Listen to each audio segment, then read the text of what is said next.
सभी को कैसे आप सभी उम्मीद करते हैं कि बहुत ही बेहतर होंगे। आज हम लोग बात करेंगे यहाँ पर बायोलॉजी को लेकर के और बायोलॉजी का बहुत सारा ऐसा क्वेश्चन जो कि बिहार बोर्ड में पूछे गए हैं या तो आपको पूछा जा सकता है। ठीक है, इनको करेंगे हम लोग। ऐसे ऐसे प्रश्न आप लोग देख सकते हैं। देखिए प्रश्न क्या है। प्रश्न एक कह रहा है कि प्रकाश संश्लेषण प्रक्रिया के लिए आवश्यक कच्ची सामग्री पौधा कहाँ से प्राप्त करता है। और इनका यहाँ पर आंसर भी दिया हुआ है, तो इस पर हम लोग डिस्कस करेंगे। और इसको पूरा तरीके से डिस्कस करने से पहले आपको एक झलक पूरा चैप्टर का दिखाएंगे, फिर हम वापस से यहाँ पर आएंगे। तो चलिए आगे बढ़ते हैं। चलिए, पहला जो चैप्टर है आप लोगों का वो है जैव प्रक्रम, और इसमें हम लोग बात करेंगे पोषण के ऊपर। तो आप यहाँ पर देख पाएंगे लिखा हुआ है क्या। आप कहेंगे भैया लिखा हुआ है आपका लाइफ प्रोसेस, और यहाँ पर लिखा है न्यूट्रिशन। ठीक है, पोषण क्या होता है, भोजन क्या होता है, या सजीव क्या होता है, निर्जीव क्या होता है, बहुत सारा ऐसा चीज जो हम लोग ये इस वीडियो में जान पाएंगे। ठीक है, तो आगे बढ़ते हैं। यहाँ पर देखिए क्या है।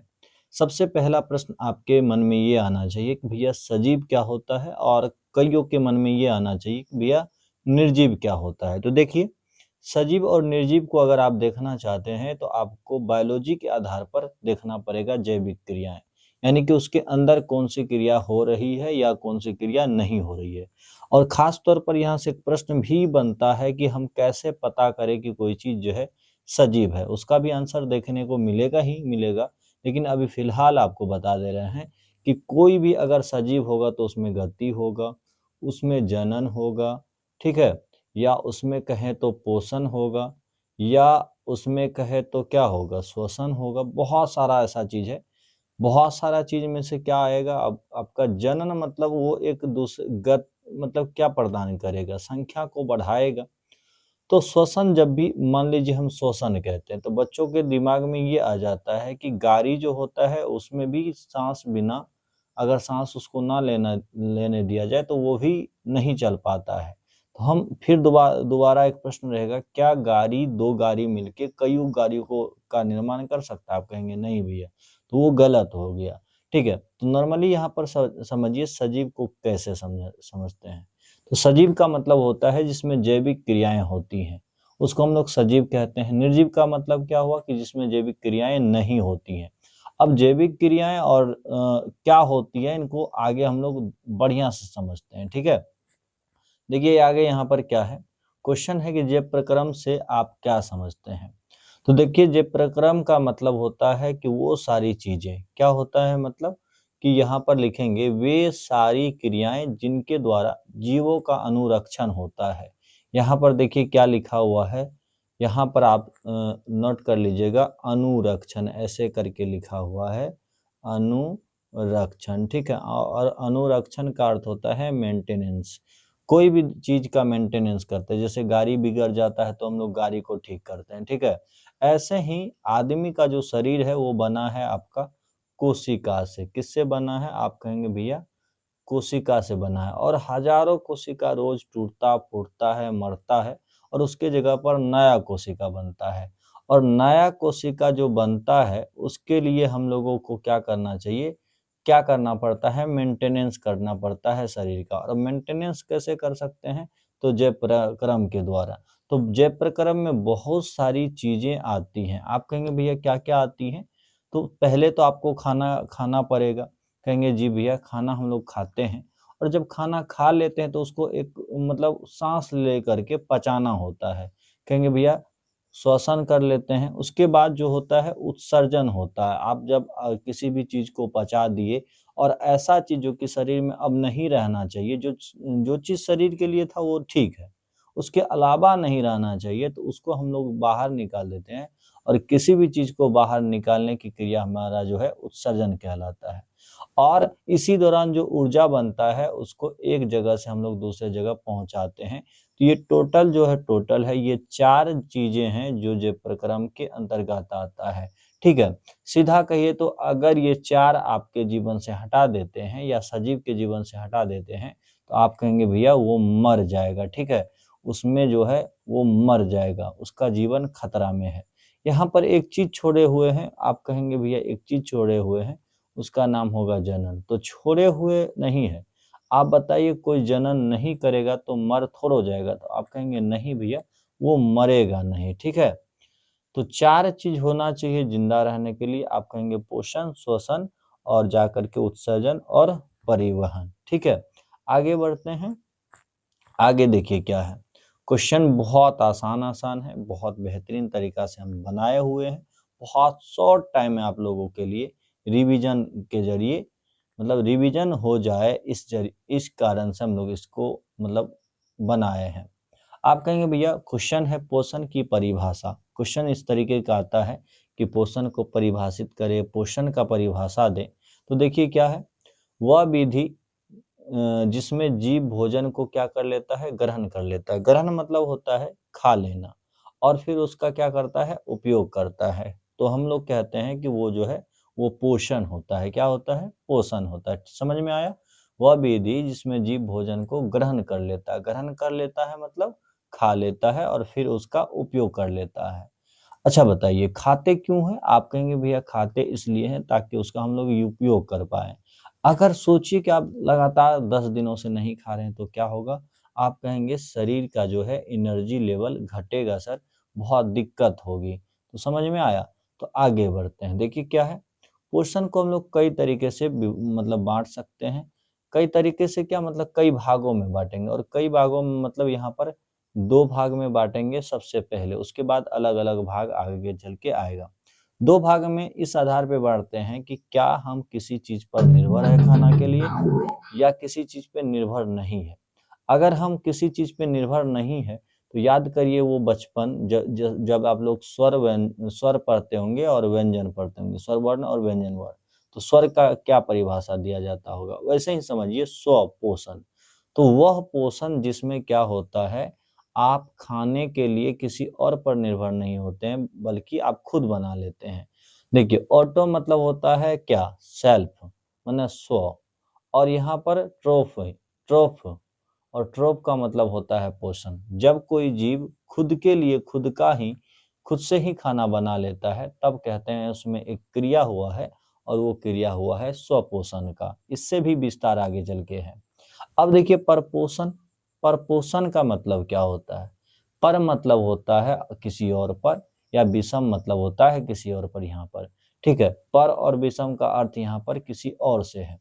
तो जब भी खाने के लिए, जब भी भोजन के लिए आप किसी और पर वेट कर रहे हैं, या किसी और का इंतजार कर रहे हैं, या किसी और पर आप निर्भर हैं, तब कहते हैं कि आप उसको परपोषण कहिए, ठीक है। हेटेरो का अर्थ क्या होता है, विषम या पर, ठीक है। और ट्रोप का जो मतलब होता है वो होता है आपका पोषण, ठीक है। इसमें भी ट्रोप आया था और इसमें भी ट्रोप आया था, समझ में आया। आगे बढ़ते हैं, ठीक है। अब आगे देखिए आगे क्या है, चलिए यहाँ पर अब देखिए क्या है। क्वेश्चन है एक कि कोई वस्तु सजीव है, इसका निर्धारण करने के लिए हम किस मापदंड का उपयोग करते हैं। मन में ये ख्याल आ सकता है कि अगर सजीव है तो हम कैसे पता करें भैया वो सजीव है। अगर निर्जीव है तो दुनिया में इतना सारा चीज है जो निर्जीव है, तो उसका कैसे पता करें। आप कहोगे देख के कर लेंगे, लेकिन आपको लिखना होता है। और ये देखिए ये क्लास आपको सबसे बेहतरीन क्लास इसलिए लगना चाहिए क्योंकि हम आपको वो चीज़ दे रहे हैं जो आप एग्जाम में लिखेंगे। क्योंकि पीडीएफ वगैरह, बोर्ड वगैरह आज के दुनिया में इतना हो गया है, फिर भी आपको ये इन चीज़ों से रूबरू करवा रहे हैं। देखिए कैसे लिखिएगा आप लोग एग्जाम हॉल में, कहिएगा यदि कोई वस्तु बाह्य शक्ति के बिना गति करती है। तो मान लीजिए आप कहेंगे भाई कोई ट्रैक्टर है, वो गति करता है, तो क्या वो बाहर से गति लेता है शक्ति, कहेंगे हाँ। अथवा सोई हुई अवस्था में आणविक गति करती है। जैसे कोई पेड़ पौधा को आप देखेंगे तो वो खड़ा रहता है, आप कहेंगे भैया वो खड़ा रहता है, क्या वो गति करता है? हाँ, अंदर से गति करता है। अगर गति नहीं करता होता तो देखेंगे छोटा जो पेड़ पौधा होता वो बड़ा होते होते होते होते बहुत बड़ा हो जाता है। अब एक गाड़ी के बारे में सोचिए, क्या वो गाड़ी बड़ा होते होते होते बहुत बड़ा हो जाएगा? आप कहेंगे नहीं भैया, तो गाड़ी यहाँ पर निर्जीव हो जाएगा, ठीक है। तो कहेंगे क्या, गति करती है, क्या जी गति करती है। गति से यहाँ मतलब है क्या, गति से यहाँ मतलब है आपका बड़ा हो जाना, वृद्धि हो जाना। तो हम गति के आधार पर कह सकते हैं, गति के आधार पर कह सकते हैं कि कोई भी जीव सजीव है। कोई भी जीव क्या है? सजीव है। तो गति के आधार पर ये क्वेश्चन रहेगा आपका और ये आंसर रहेगा, ठीक है। और ये पूछा गया क्वेश्चन है। जो भी अभी पढ़ाएंगे वो या तो पूछा हुआ है या तो आपको पूछने की संभावना बनता है। आगे बढ़ते हैं। क्वेश्चन है कि स्वपोषण से क्या मतलब है। देखिए पीछे हम लोग स्वपोषण को समझे हैं, यहाँ पर स्वपोषण को लिखेंगे। क्या लिखेंगे? वे विधियां जिसमें जीव जो है भोजन के लिए अन्य जीवों पर निर्भर न हो, तब हम कहते हैं कि वह स्वपोषण है। मतलब वो विधि है जिस पर जो है कोई भी जीव मतलब खुद पर ही निर्भर है, किसी और पे ना हो। यहाँ पर क्या है? न निर्भर हो, तो हम कहते हैं क्या है? वो स्वपोषण है। अब देखिए क्या होता है कि हरे पौधे के बारे में अगर विचार करें तो हरे पौधे खुद से खाना बना लेता है, इसलिए हम कहते हैं कि हरे पौधे जो है वह स्वपोषी है। देखिए क्रिया रहेगा तो स्वपोषण, और जिसमें ये क्रिया होगी उसको कहते हैं, उस जीव को कहते हैं स्वपोषी। मान लीजिए ये पौधा है और पौधा में कौन सी क्रिया से खाना बनता है, तो आप कहेंगे भैया पौधा में जो खाना बनता है वो बनता है आपका प्रकाश संश्लेषण से, यानी कि स्वपोषी पौधा यहाँ पर स्वपोषी हो गया क्योंकि खाना इसमें जो है खुद से ही बना लेता है। तो आगे बढ़ते हैं। ये क्वेश्चन समझ में आ गया। तो यहीं पर एक क्वेश्चन बन जाएगा आपका कि प्रकाश संश्लेषण से आप क्या समझते हैं। ये क्वेश्चन बन सकता है। आप कहेंगे जी भैया आप वही बात कर रहे हैं यहाँ पर जो क्वेश्चन बन सकता है। बेहतरीन तरीके का ये क्लास है। देखिए प्रकाश संश्लेषण से आप क्या समझते हैं, तो यहाँ पर बोलेंगे हरे पौधे जो है सूर्य की प्रकाश की उपस्थिति में क्लोरोफिल की सहायता से H2O, और H2O कहाँ से लेगा? जमीन से लेगा। खनिज लवण कहाँ से लेगा? जमीन से लेगा। अभी पूरी प्रक्रिया समझेंगे। और CO2 ग्रहण करता है। आप सोचिए CO2 कहाँ होता है? वातावरण में होता है, वायुमंडल में होता है। वहां से CO2 ले लेता है और उसके बाद कार्बोहाइड्रेट बनाता है। कार्बोहाइड्रेट मतलब खाना हो गया। यहाँ पर खाना का निर्माण करता है और इस करता है, कॉमा देंगे यहाँ पर। इस क्रिया को प्रकाश संश्लेषण जो है कहते हैं। इस तरीके से आपको बोर्ड एग्जाम में लिखना है, काफी अच्छा मार्क्स वहां पर आपको मिल जाएगा, ठीक है। अब देखिए आप लोगों के लिए आसान होने के लिए देखिए हम पहले ही लिख के रखे हुए हैं, ठीक है। कहिएगा तो आपको लिख लिख के पढ़ाएंगे लेकिन इतना क्लियर नहीं हो पाएगा और इतना कम टाइम में नहीं हो पाएगा। देखिए क्या है क्वेश्चन, क्या है यहाँ पर क्वेश्चन, क्या मतलब आगे हम लोग समझते हैं कि क्या क्या चीज चाहिए जब प्रकाश संश्लेषण हो रहा होता है, या प्रकाश संश्लेषण के लिए वो कच्चा माल कौन कौन सा चीज है। तो देखिए प्रकाश संश्लेषण के दौरान आपको क्या क्या चाहिए। आप कहेंगे सूर्य प्रकाश चाहिए, क्लोरोफिल चाहिए, CO2 चाहिए और H2O चाहिए। अगर ये चार चीज नहीं रहा तो आपका प्रकाश संश्लेषण नहीं होगा, और अगर ये रहा तो प्रकाश संश्लेषण होगा। अब क्वेश्चन है कि सूर्य प्रकाश कहाँ से आता है, तो कहेंगे सूर्य के का जो प्रकाश है सूर्य से ही आएगा। क्लोरोफिल कहाँ मिलता है? आपको पत्ता में मिल जाता है। CO2 कहाँ मिल जाता है? तो आप वातावरण से लेते हैं। और जो है H2O कहाँ से लेते हैं? आप जमीन से लेते हैं, ठीक है। अगर खनिज लवण भी पूछ देता तो उसमें भी आप कहते हैं जमीन। और यहाँ पर क्वेश्चन जो है, यहाँ पर आपको थोड़ा सा दिखाऊंगा। यहाँ पर देखिए ये जो लिखा हुआ है इसको कहते हैं प्रकाश संश्लेषण का जो है समीकरण, ठीक है।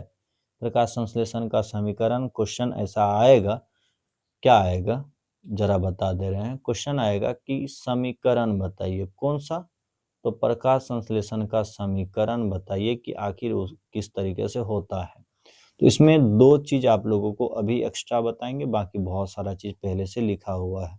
देखिए क्या है, आपको लेना पड़ेगा CO2। भैया CO2 कहाँ से लेंगे? वातावरण से बात हो गई। आपको लेना पड़ेगा H2O। क्या लेना पड़ेगा? H2O मतलब जल लेना पड़ेगा नीचे से। ये देखिए संतुलित करते दौरान यहाँ 6 दिए हैं, यहाँ 12 दिए हैं, ठीक है। आगे देखिए यहाँ पर क्या है, ऐसा करते हैं तो आपको कार्बोहाइड्रेट मिल जाता है, ऑक्सीजन मिल जाता है और साथ ही साथ जल मिल जाता है। लेकिन ये कैसे काम होता है, तो आपको लिखना होता है। यहाँ पर देखिए, यहाँ पर नोट करिएगा, कॉपी में नोट करिएगा। यहाँ पर लिखते हैं सूर्य प्रकाश, ठीक है, सूर्य प्रकाश। और नीचे जब आते हैं तो यहाँ पर लिख दीजिएगा क्लोरोफिल। ठीक है, काफ़ी कम जगह है इसलिए नहीं हो पा रहा है, क्लोरोफिल लिख लीजिएगा। आप लोग इतना समझदार हैं, क्लोरोफिल। थोड़ा सा यहाँ पर गलती हो गया होगा तो ये लिखने में हो जा रहा है, ठीक है ना। एक तो सूर्य प्रकाश ऊपर में लिख दीजिएगा, कहीं ना कहीं क्लोरोफिल तो बताए हुए हैं, बताया क्या यहाँ पर है, तो यहाँ ऊपर में सूर्य प्रकाश लिख लीजिएगा और नीचे में आप क्लोरोफिल लिख लीजिएगा। ठीक है, तो ये रहेगा आपका कौन सा चीज, तो आप कहेंगे भैया ये रहेगा आपका समीकरण जो है, उस समीकरण का क्या मतलब, प्रकाश संश्लेषण का समीकरण। चलिए यहाँ पर अब है आपका परपोषण क्या होता है। अगर इसको समझिएगा तो लिखिएगा, वह प्रक्रिया जिसमें जीव जो है भोजन के लिए अन्य स्रोत पर निर्भर रहता है। भोजन के लिए क्या रहता है, अन्य स्रोत पर निर्भर करते हैं या रहते हैं। यहाँ पर लिखिएगा रहते हैं, बेहतर रहेगा, तो उसे जो है परपोषण कहते हैं। पर पोषण मतलब समझिए, पर मतलब है किसी और पर, पोषण के लिए आप निर्भर है यानी कि भोजन के लिए निर्भर है, इसलिए हम कहते हैं कि ये परपोषण है। ठीक है, आगे यहाँ पर देखिएगा कि परपोषण जो है, परपोषण को कई नाम से जान रहे हैं यहाँ पर। परपोषण भी कहते हैं इसको, विषम पोषण भी कहते हैं, और इसका 3 प्रकार है। भैया 3 प्रकार क्या क्या है, 3 प्रकार क्या क्या है, तो देखिए एक है मृतजीवी पोषण, एक है परजीवी पोषण, और एक है आपका प्राणिसम पोषण। ठीक है, मृतजीवी पोषण में क्या होता है कि इसमें जो जीव होता है जिसमें ये मतलब पोषण पाया जाता है, उसमें क्या करता है जीव, किसी मरे हुए जंतु को खा लेता है। जंतु मतलब चलने फिरने वाला, जैसे आपका गाय मर गया तो उसमें लग जाएगा खाने के लिए, बकरी मर गया तो उसमें भी लग जाएगा खाने के लिए, बहुत सारा चीज, या गोबर वगैरह जैसे। तो हमने यहाँ कहा है कि मरे हुए जंतु और पौधों से ये खाना प्राप्त करते हैं। जैसे आप कवक की बात करेंगे, बैक्टीरिया की बात करेंगे, प्रोटोजोआ की बात करेंगे, तो ये ऐसे जीव हैं जो कि है मरे हुए चीजों से क्या करते हैं, अपना खाना बना लेते हैं, उस पर रह के अपना पेट भर लेते हैं। तो सोचिए मरे हुए चीजों को खाने के बाद आपको कौन, आप मतलब आप में कौन जीव है, आप कहेंगे मृत जीवी है, और आप में पोषण पाया जो जाएगा वो कौन सा है, मृत जीवी पोषण। ऐसे एक परजीवी होता है। परजीवी का मतलब होता है कि आपके किसी के शरीर के सतह सतह के संपर्क में आ गए, या इस पे चढ़ गए, या उसमें घुस गए, तब आप जो है पल रहे हैं। जैसे एक बड़ा सा उदाहरण बढ़िया सा है कि मान लीजिए आपके पेट में चाली है, तो वो चाली जो है आपके अंदर आके पल रहा है, तो वो है आपका परजीवी। मान लीजिए आपके कपार पे जो है ढील है, ढील मतलब जू, आपके जू जो है वो आपके शरीर पे आके पल रहा है, इसलिए वो परजीवी है। और बहुत सारा ऐसा उदाहरण हो सकता है जो आप समझ जाएंगे, लेकिन यहाँ पर देखिए थोड़ा सा इसको भी जरूरी है करना। तो कहेंगे भैया यहाँ पर जो बात होगी, यहाँ पर देखिए कि परजीवी पोषण जो है दूसरे जीव के संपर्क में आने या अस्थायी रूप से रहकर भोजन प्राप्त करते हैं। लिखिएगा इसमें जो जीव है, पूरा बढ़िया से लिखिएगा, तो लिखिएगा इसमें जीव जो है दूसरे जीव के संपर्क में आने से या उस पर अस्थायी मतलब हमेशा के लिए नहीं, कभी रहेंगे, अस्थायी के रूप में रह करके क्या करते हैं, भोजन करते हैं। अब देखिए यहाँ पर क्या है, यहाँ पर उदाहरण लिए हुए हैं, उदाहरण को जरा देखिएगा, क्योंकि उदाहरण दे करके कुछ पूछ देता है कि इसमें कौन सा पोषण पाया जाता है। तो देखिए क्वेश्चन क्या है, आप क्वेश्चन क्या पूछें आपसे। देखिए एक गोल कृमि है, एक आपका कवक है, और अमरबेल। अमरबेल आप देखे होंगे हरा कलर का जो है, हरा हरा थोड़ा सा पीलापन रहेगा, पीलापन, और ये मतलब आप देखे होंगे लतरा हुआ होता है कुछ इस टाइप का जो है गाछ पर, ठीक ना, कुछ इस टाइप का। तो ये क्या होता है, इसका जड़ नहीं होता, ये गाछ पर ही पर रह करके अपना भोजन जो है प्राप्त कर लेता है, समझे। इस कारण से हम कहते हैं कि ये क्या है, परजीवी है। परजीवी का मतलब इसमें कौन पोषण हो जाएगा, परजीवी पोषण होगा, किसी जीव के सतह पर रहकर। अब देखिए एक प्रकार और है, और उस प्रकार का नाम है आपका, उसका नाम है प्राणी संपोषण। आप यहाँ पर देख पा रहे होंगे प्राणी संपोषण। तो इसमें क्या होता है कि जीव ठोस या तो तरल के रूप में भोजन को प्राप्त कर लेता है। जैसे हम लोग भी खाना खा रहे हैं, या हम लोग भी किस कैटेगरी में आ रहे हैं, सबसे पहले तो देखिए परपोषी, हम लोग खुद से खाना नहीं बनाते, किसी और पर निर्भर है। तो इसी दौरान आप हम बात करिएगा तो कहिएगा क्या भैया, हम बात करेंगे अगर, तो देखिए हम ठोस के रूप में खाना खाते हैं और तरल के रूप में खाना खाते हैं, ठीक है, और उसका हम लोग उपयोग करते हैं। बहुत सारा उदाहरण हो सकता है, अगर मनुष्य हो सकता है तो भैया मेढक भी हो सकता है। क्या हो सकता है? आपका मेढक भी हो सकता है, उसके बाद कुत्ता भी हो सकता है, इत्यादि इत्यादि। आप खुद भी दिमागदार मतलब दिमाग वाले व्यक्ति हैं, दिमाग लगा सकते हैं, ठीक है। अब जो क्वेश्चन है जितना भी हम लोग किए उसके आधार पर क्वेश्चन होगा, फिर जो नेक्स्ट लेक्चर होगा वो करेंगे, फिर हम क्वेश्चन करेंगे ताकि बोर्ड एग्जाम में आपको दिक्कत ना हो। मेरा मकसद ये है आपका, ठीक है। इधर देखिए क्या है, क्वेश्चन यहाँ से बना हुआ, ये पूछा गया क्वेश्चन है। अगले बार से आपको डेट भी देंगे कि किस साल पूछा गया था क्वेश्चन। देखिए यहाँ पर है कि स्वपोषण में और परपोषण जो है, या परपोषण को हम लोग यहाँ विषम पोषण भी कहते हैं, इसलिए लिख दिए हैं, में अंतर स्पष्ट कीजिए, ठीक है। तो आप लोग तैयार हो जाइए, जो हम पहले दिखाए थे उस पर हम लोग फिर से लौट कर जाने वाले हैं। चलिए अब क्वेश्चन के लिए तैयार हो जाइए, जो कि बोर्ड एग्जाम में पूछा गया था क्वेश्चन, ये सारा का सारा जितना भी यहाँ पर देख रहे हैं। क्वेश्चन है कि पहला क्वेश्चन आप पढ़िएगा, थोड़ा सा यहाँ कर ले रहे हैं। क्वेश्चन आपका कह रहा है कि प्रकाश संश्लेषण प्रक्रिया के लिए आवश्यक कच्ची सामग्री पौधा जो है कहाँ से प्राप्त करता है। तो आप कहेंगे भैया अभी आप तुरंत बताए हैं, आपको जवाब देने की जरूरत नहीं है, हम खुद कर लेंगे। तो क्या करिएगा, यहाँ पर देखिए कह रहा है, क्या क्वेश्चन का आंसर क्या हो जाएगा यहाँ पर। कहेंगे भैया पहला है CO2 लेते हैं वायुमंडल से, हमने बात की है। जल लेते हैं पौधे भूमि से जड़ द्वारा, ठीक है। यहाँ पर जो है क्लोरोफिल, जिसको हम लोग पर्णहरित भी कहते हैं, यह पौधा की कोशिकाओं में हरित लवक में उपस्थित होता है। सूर्य जो है, सूर्य प्रकाश, पौधे इसे सूर्य से प्राप्त करते हैं। सूर्य के जो है प्रकाश की ऊर्जा क्लोरोफिल द्वारा अवशोषित होकर जो है प्रकाश संश्लेषण करता है। क्या करता है यहाँ पर देखिएगा, बढ़िया से देखिए आप लोग, क्या करता है आपका, क्या करता है यहाँ पर, सूर्य के प्रकाश की ऊर्जा जो है क्लोरोफिल द्वारा अवशोषित होकर प्रकाश संश्लेषण में उपयोग होती है। अब देखिए अगला क्वेश्चन क्या है, ये क्वेश्चन आप कर चुके हैं यहाँ पर पहले से ही। कोई वस्तु सजीव है, इसका निर्धारण करने के लिए हम किस मापदंड का उपयोग करते हैं। इसको बहुत ही शॉर्ट में, इससे भी शॉर्ट में आप लोगों को बता दिए हैं, तो आप वहाँ किए ही होंगे, बाकी यहाँ से स्क्रीनशॉट भी ले सकते हैं।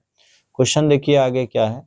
क्वेश्चन कह रहा है क्या कि सजीव के 4 लक्षण को आपको बताना है कि कोई भी चीज सजीव है तो हम कैसे पता कर लें कि वो सजीव है। कुछ तो गुण होगा, तो 4 गुण होगा, 4 लक्षण होगा। सबसे पहले तो देखिए वो गति करेगा, गति से मतलब यहाँ है कि वृद्धि करेगा। 1 है तो 2 होगा, 2 है तो 3 होगा, 4 है मतलब ऐसे टिम्मा टिम्मी बढ़ते चला जाएगा। यहाँ पर पोषण करेगा, खाना खाएगा, श्वसन करेगा, यहाँ पर आपका उत्सर्जन करेगा, और भी लिख सकते हैं। देखिए यहाँ पर दिया है क्वेश्चन में 4 लक्षण ही, तो आप लिख सकते हैं यहाँ पर परिवहन भी, अगर मतलब ज्यादा पूछता तो यहाँ 4 काफी है। क्वेश्चन जैसा कहे वैसा ही आपको लिखना चाहिए। क्वेश्चन देखिए आगे क्या है, ये पूछा गया क्वेश्चन था कि कोशिका के 4 कोशिकांगों का नाम लिखिए। तो कहेंगे भैया ये आप नहीं पढ़ा है हमसे, मतलब आप कहेंगे भैया ये नहीं पढ़ा है, तो देखिए क्या दिक्कत है। ये था नम्मा में कोशिका। तो कोशिका के अलग अलग अंग होते हैं, इसी को हम कहते हैं कोशिकांग। जैसे आप लोग बीच में देखेंगे तो केंद्रक हो जाता है, और उसके बाद माइटोकॉन्ड्रिया हो जाता है, नाम तो सुने होंगे, गोल्जिका हो जाता है, और तारक केंद्र यानी कि सेंट्रोसोम हो जाता है। तो ये आप लोगों को पहले से ही पता होगा, इसलिए हम सोचे कि टाइम बर्बाद ना हो इसलिए। अब देखिए क्वेश्चन क्या है, इसमें भी टाइम हम लोग नहीं देंगे। क्वेश्चन पहले से आप ये पढ़े हुए हैं, तो इसमें क्या क्वेश्चन का टाइम देने का, आप लोग बस स्क्रीनशॉट ले लीजिएगा। क्वेश्चन यहाँ पर क्या रहा है कि विषम पोषी पोषण से आप क्या समझते हैं। आंसर आपके सामने है, ठीक है। आगे देखिए क्वेश्चन फिर क्या है। क्वेश्चन क्या रहा है आपका कि प्रकाश संश्लेषण क्या है, इसका रासायनिक समीकरण लिखे। क्या आप नहीं जाने, आप कहेंगे जी भैया वहां जान गए, वहां से हम लोग नोट कर लेंगे।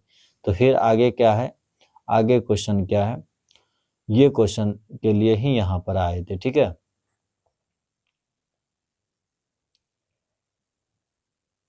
चलिए इसको करते हैं, ये क्वेश्चन के लिए ही यहाँ हम लोग पहले आए थे, तो कहेंगे भैया क्वेश्चन क्या है। क्वेश्चन बहुत इंपॉर्टेंट है, हो सकता है कि इस बार भी आपको पूछ दें, तो कोई भी क्लास यहाँ से नहीं छोड़िएगा, आपके लिए बहुत काम करेंगे, बहुत मेहनत करेंगे।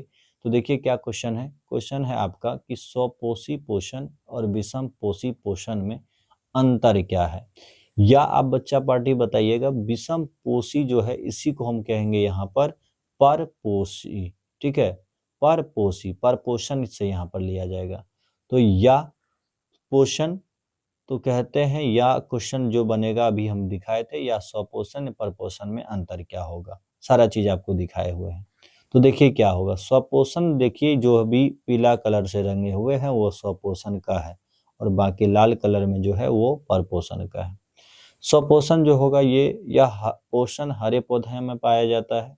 अगर हम विषम पोषण की बात करें तो यह पोषण कीटों एवं जंतुओं में पाया जाता है, हम लोग में भी पाया जाता है। और अगर हम इस इधर बात करें स्वपोषण का, तो इसमें कार्बन डाइऑक्साइड एवं जल के संयोजन से कार्बनिक पदार्थ का निर्माण होता है। आप देखें कि जल लिए हम लोग CO2 लिए फिर खाना बनाए। अगर इधर बात करें तो जंतु भोजन के लिए किस पौधे तथा अन्य जंतु पर निर्भर रहता है। या तो हम लोगों का मकसद होता है कि पौधे से कुछ उग जाए वो खाते हैं, या किसी जीव जंतु को मार के खा जाते हैं। इधर देखिएगा स्वपोषण में भोजन निर्माण के लिए अकार्बनिक पदार्थ की आवश्यकता होती है, और इधर देखेंगे तो भोजन के लिए कार्बनिक पदार्थ की जो है आवश्यकता होती है, ठीक है।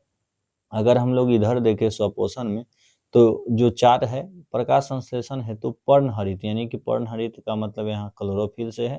क्लोरोफिल एवं सूर्य के प्रकाश की उपस्थिति में प्रकाश की आवश्यकता होती है यहाँ पर।